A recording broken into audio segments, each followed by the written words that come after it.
Hi guys. Every time I try to start a live video, it boots me out and I have to restart it. So, hello again.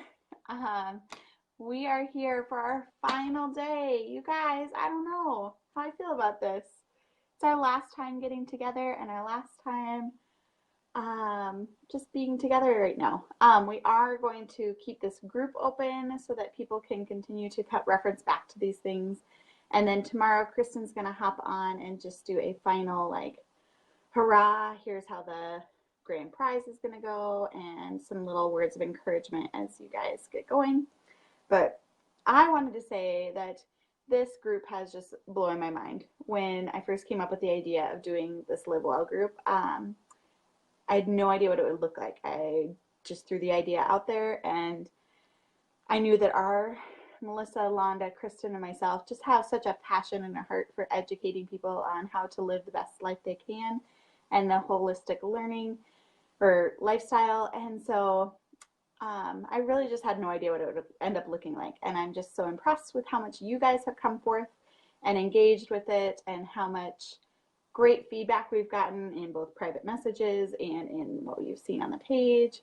And I hope that you guys have learned lots and have been able to really have some major takeaways from this. So it's been a joy for us, and I hope that it's been a blessing for you guys as well. And really take time today. We're talking about all the things that we've done, but we're talking specifically today about time and how to manage your time and how to work smarter and not harder.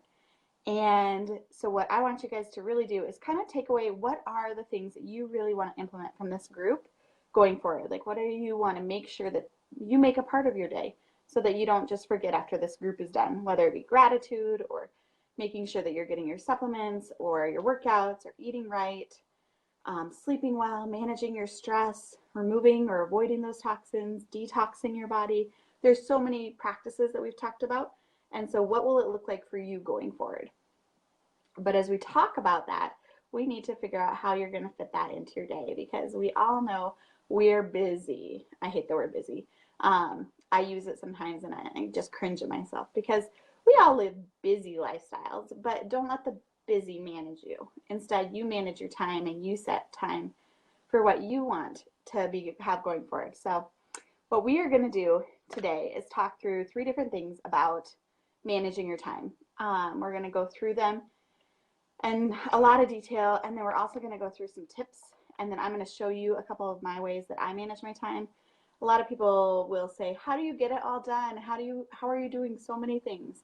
I will say that I run a daycare. I work 55 hours a week, managing about 11 kids a day, from the ages of 6 months to 4. So my days are very busy.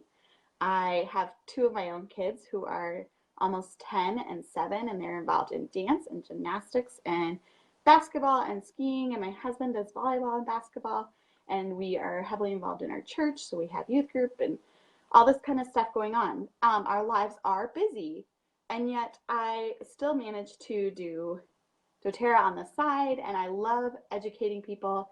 And these things, it's not a matter of being busy, it's a matter of figuring out how to best use your time and not waste your time. We can easily get wrapped up in Facebook for hours. We can easily lose ourselves into a Netflix series for hours. We can easily just, I don't know, just waste our time and let it slip away. And like grains of sand in an hourglass, they are gone. And so we need to be sure that we are being intelligent and diligent and structured with our time so that we can be the best we can be. So I want to start out first.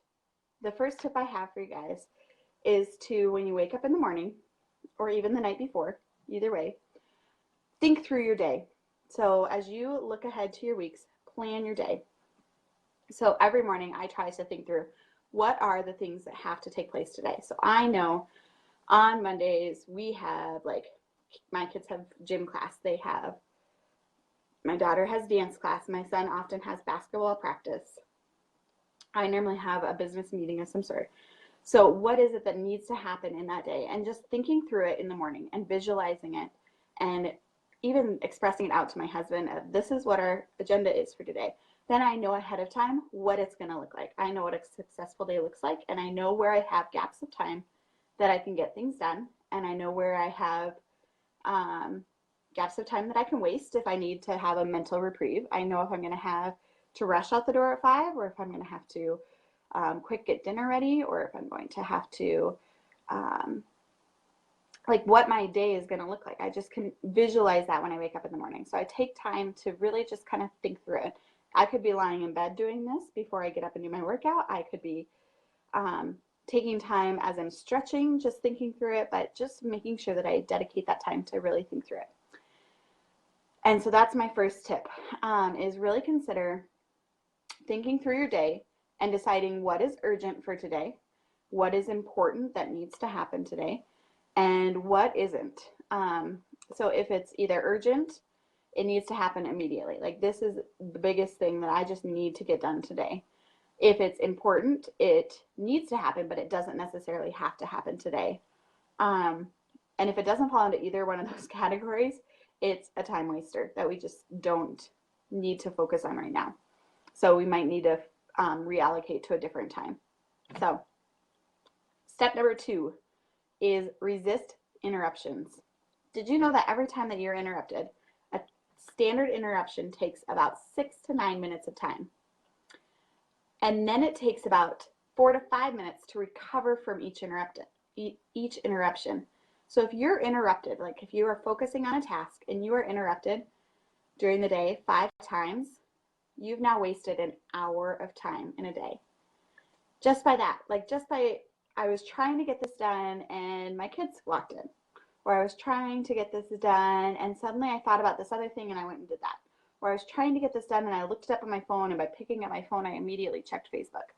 Or I was trying to get this done and my phone beeped, or I got a phone call, or somebody walked in my office door. Like, all those things, they're little interruptions and they add up so quickly.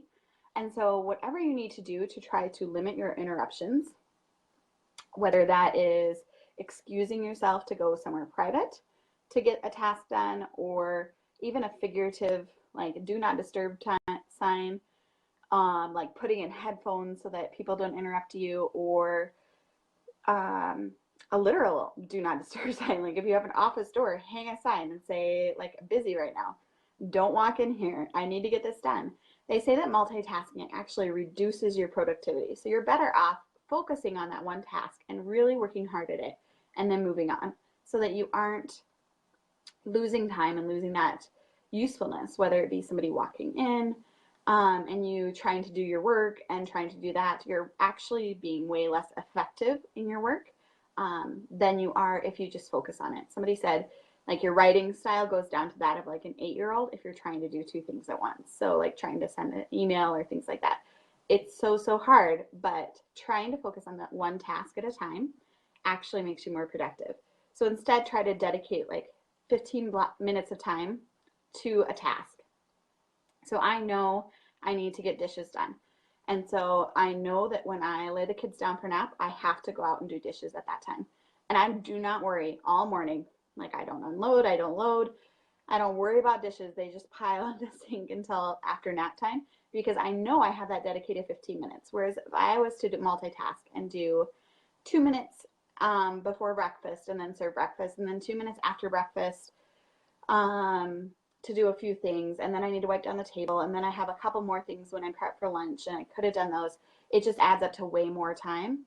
And so for me, if I dedicate that time and I say, nope, this is when I'm doing it, I know that I don't need to stress about the fact that there's a pile of dishes in the sink, or the fact that that I need to prep this and it's going to make more dishes.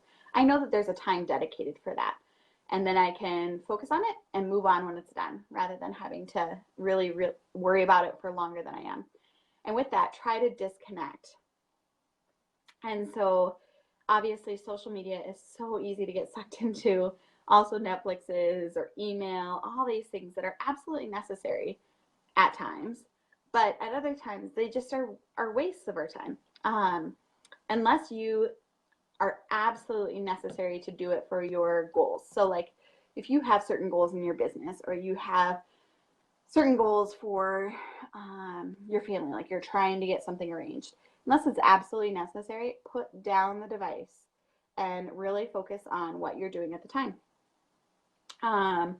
only get on when it's scheduled to get on. So just like I said with the dishes, try to set up time so that you know I will not get on my phone right away in the morning. I will instead be present with my kids before they leave for school, or be present with the daycare kids, or whatever the case is. And then at 9 o'clock, I know I'll have a break, and I will schedule in 10 minutes of time that I can do that if I need to.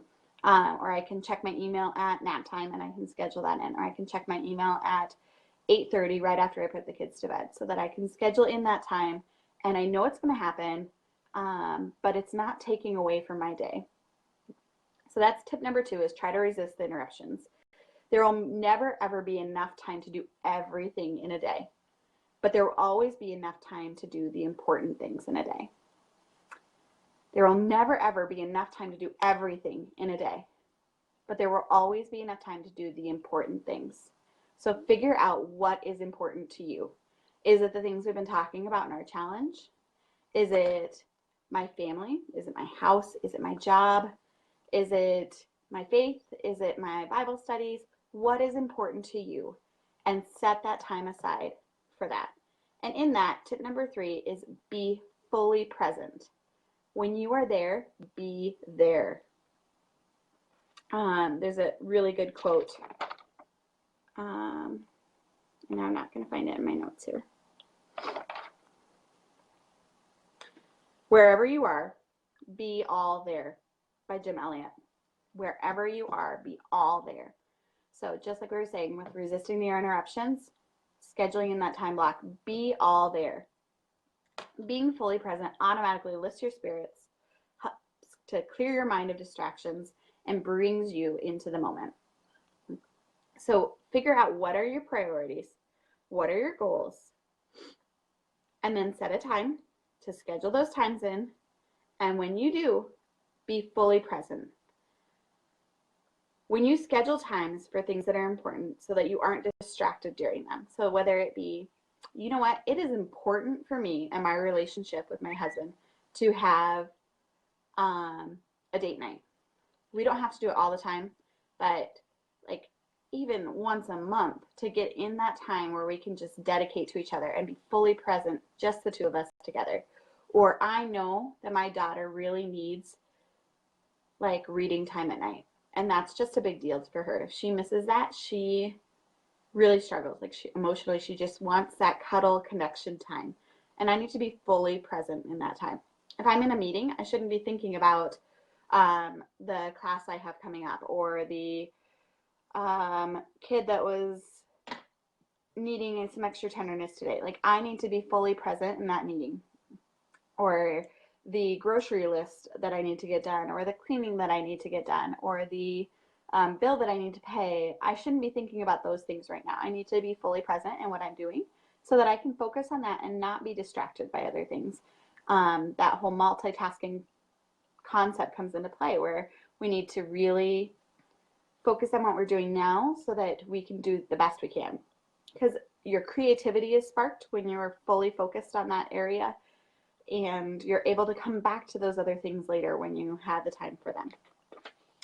Unscheduled things really just don't happen, and so that's why it's smart to set aside those times and be fully present in them, is because if you don't schedule those things out, they often don't happen. So whether that be laundry or self-care, doing your workouts, doing ongoing education, all of those things that we want to do in our day, by not scheduling them and not dedicating the time that we need to for them, we often just don't do them. And so we put them off and we procrastinate them, and they don't get the full attention that they deserve, and they just become half-hearted.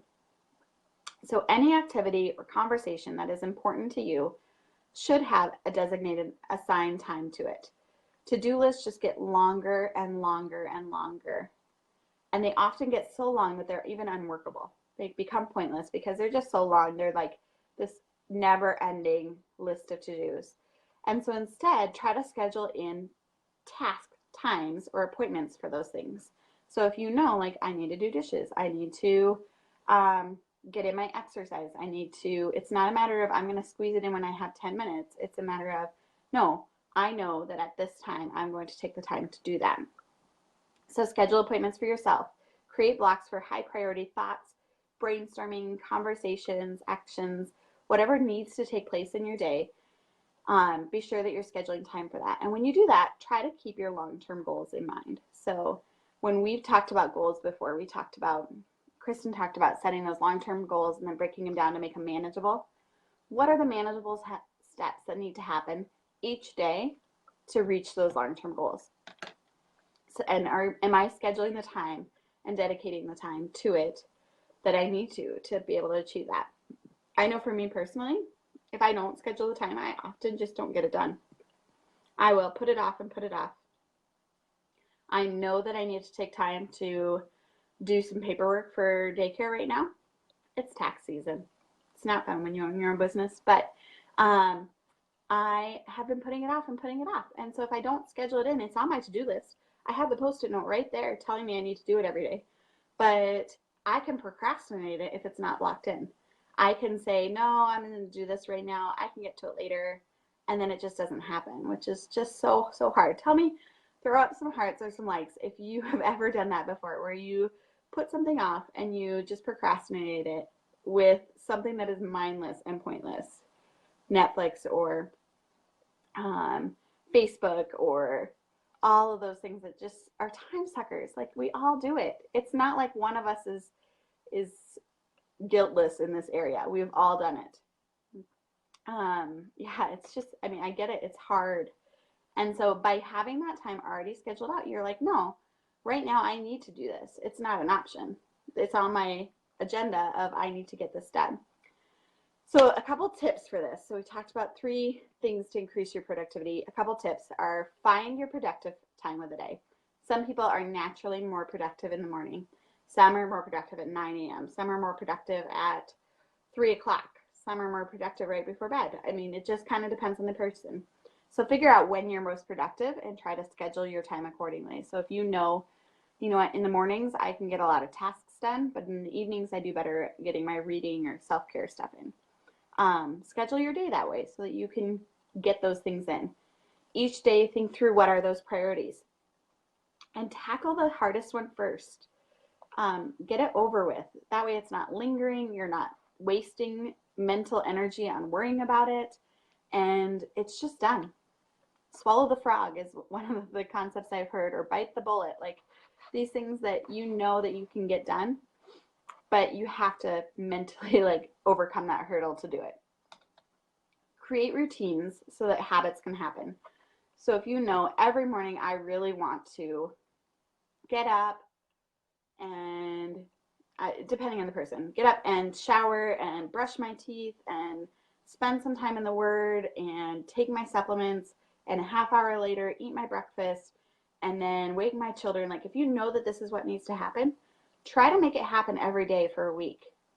Start that routine so that it just becomes habit. You don't have to think about it anymore. It's just naturally happening.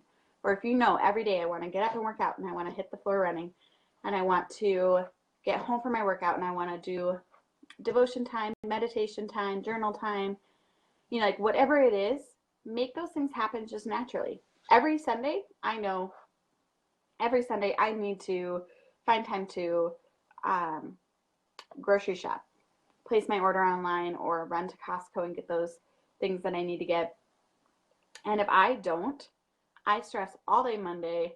I often forget on Monday. Then Tuesday comes around and I'm like, I legit have nothing to feed the kids. And so I'm scrambling to get the grocery order placed by 8 a.m. so that I can still get it by noon. And it just becomes chaos. And so by thinking about what are my priorities and tackling that by creating that routine of every Sunday I need to do this, then I'm able to get it done and cross it off my list. And it just becomes that pattern of, oh, it's Sunday, I need to order groceries. Or, oh, it's Monday, I need to do this. I also do all of my housework on a schedule. So like Mondays, I tackle the kitchen and cleaning the kitchen because I have groceries that I got either the day before or that day as they were delivered, and I need to make sure the fridge is clean, and I need to make sure that I can put these things away.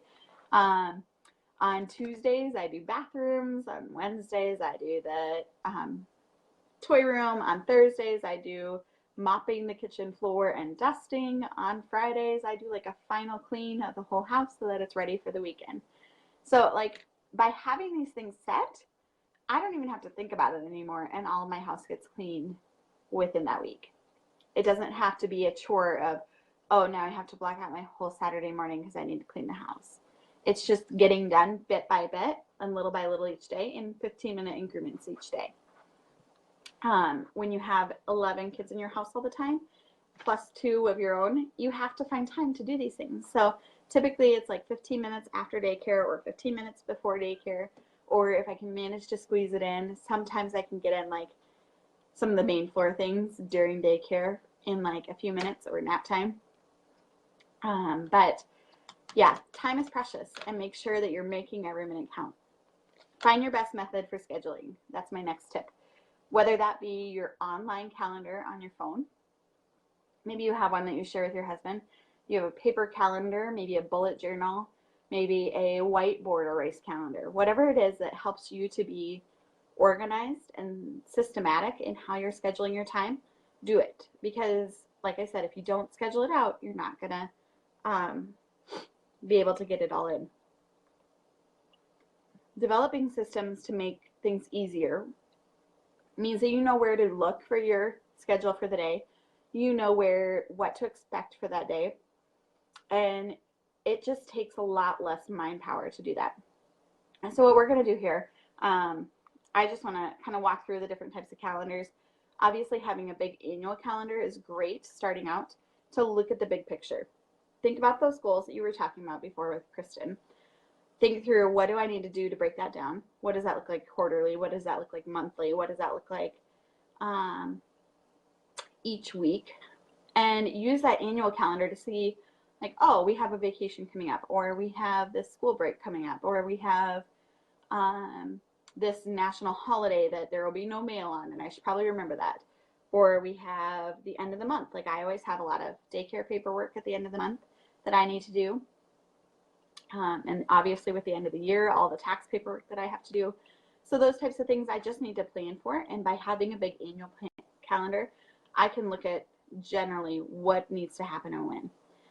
Having a weekly calendar helps you to see your time. It helps you to really itemize, okay, where do I have gaps of time that I can fit things in at?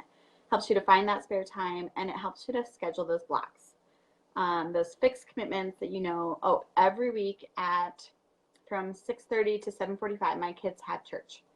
I know I have that chunk of time that I can get something done, or that they have to be somewhere. So I need to plan accordingly for transportation and what have you. And then lastly, the to-do lists, which are not my favorite, but they are a necessary evil sometimes. So they're an easy way to start when you're looking at just getting going on scheduling. You really need to highlight what needs to be accomplished today, what is urgent, and tackle the priorities first so that you aren't letting them linger over you. But what we're going to do is I'm going to show you a little bit of what my calendar looks like, what calendars can look like, and we'll look at some habit trackers. I personally am kind of crazy when it comes to time management. Like, there's a reason that Kristen gave me this topic, was because obviously I have a lot to manage, and therefore I manage it in a lot of ways. So my husband and I use Cozy Calendar, which is just an app. He doesn't have an Apple phone, and I do, so we can't just use Apple Calendar. But Cozy Calendar allows us to put things on the calendar, and then he can see it while he's at work, and I can see it while I'm at home. So then I know if he has to work late. He works at Intech in Sioux Falls, which has on-call hours and night jobs and all sorts of weird scheduling things. So I need to know, like, does he have something going on 2 weeks from now so that I can have a class or whatever the case is in the evening? Or do we have basketball game that night that we need to take Jackson to? We really try to be present at their major events, so like basketball games or gymnastics competitions or dance recitals. Like, we try not to miss those things. So do we have those things on our calendar that we need to consider in? I also use a paper calendar. I've got a giant big book that I carry around and I love dearly. It's like my go-to. I write down everything that I need to do in a day, but I also write down memories from that day. So If we had dinner with friends, that was just amazing. Or if we had a birthday party, that was a lot of fun for my daughter. Or if we had something special happen or something scary happen, like stitches for my son, like you never know. Those types of things I want to go back and record because I'm going to be looking at it 6 months from now and go, what was the date that Jackson like fell and got stitches? I don't even remember. So having that paper calendar gives me that place to record it. And then I also use a whiteboard calendar so that we have something in our kitchen, big and bold, that we can just see what our next 2 weeks looks like. And it spells it out there for us. So I'm going to show you those, and we're going to flip around here in a minute. Okay, calendar. And it normally just looks like this where it's open, but Plum Paper has it where you can decide your own layout. So it also has one where it has it scheduled in blocks of time so that it's morning, noon, and night, or you can do it like this is my personal calendar, my work calendar, and my family calendar. Like you can decide how you want to do those chunks of time, or it has an hourly layout. Obviously, I just wrote these in and drew this up for you to take a look at. But really, any calendar can work. It's just a matter of making it work for you. So personally, I like this one because I like the open columns that I can just jot in. I also like having the weekly checklist. And then I have the checklist at the bottom. And the checklist at the bottom, I actually don't even use for a checklist. I use it for recording my personal like fitness goals. So here's an example of what it looks like for me. So I have what I did for the day, what I need to do for the day. Everything's kind of laid out in there. This just gives you an idea. And then also, I've used things like habit trackers before. So this is going to be tracking each day of the week, each goal that we have. This was for my kids. Dreambox, Raz Kids are things that they need to do. And they actually don't use this habit tracker anymore, but they use a big one that we use for each week. But this is a great way for us to do it as adults. Just have it right there. Did I get my supplements in each day? Did I hit my water goals for each day? Did I do those habits that build up over time to get to where I need to be? So these are my kids' habit trackers. They have chores they need to do. They need to do their reading, studying. They go to school in Spanish, so they have to practice their English at home. And those habit trackers help them to do that. And then this is my weekly, like 2-week calendar that we have. It's just dry erase, but it goes over those big chunk things that we need to do, like church, dance, basketball, gymnastics. We have a basketball game, kids night. Like, what do we have just going on that we need to be aware of? It's not going to block out each hour, but it's going to give us that big idea. And then this last one, you guys can screenshot this if you want, or I can send over the PDF. But this is a weekly calendar. I actually don't use this one anymore. It's still up, but I don't use it anymore. I have tasks on my phone, so I use my reminders on my phone, and my reminders are set so that it tells me on Monday to clean the kitchen, on Tuesday to do this. And now it's become more of a habit. But at first, when I was first starting out, I wanted to make it real, and so I wanted to be able to remember each day until I actually made it a habit. And so that was my method of doing it, was having it all on my phone. I also have all my bills on my phone, so I don't know if you guys have automatic payment of bills, but I do, all of them. And I have it on my phone. It tells me that, oh, it's the 9th, and so my Verizon bill is going to go out. And so we know when everything's going to happen that way. But by having those systems in place, we are able to really be successful in our time management because it's already systematized. We already know exactly what's going to happen and when and how it's going to happen. Yeah, so any questions about that, let me know. But what I want you guys to do as your challenge for today, we are coming up, this is our very last challenge. You still have time to go back and do any of the previous challenges if you haven't done them yet, or if you want to give updates on how you're doing with them, there's still time to do that. We will close down the option for competing in challenges on Tuesday at 5 o'clock. That's when I'm going to start tallying up all the challenges and what people have been doing.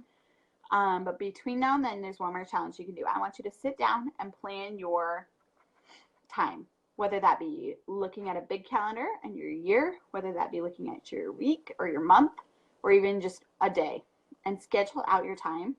And I want you to snap a picture of it. Let me know how you thought, how it made you feel to have that time dedicated out.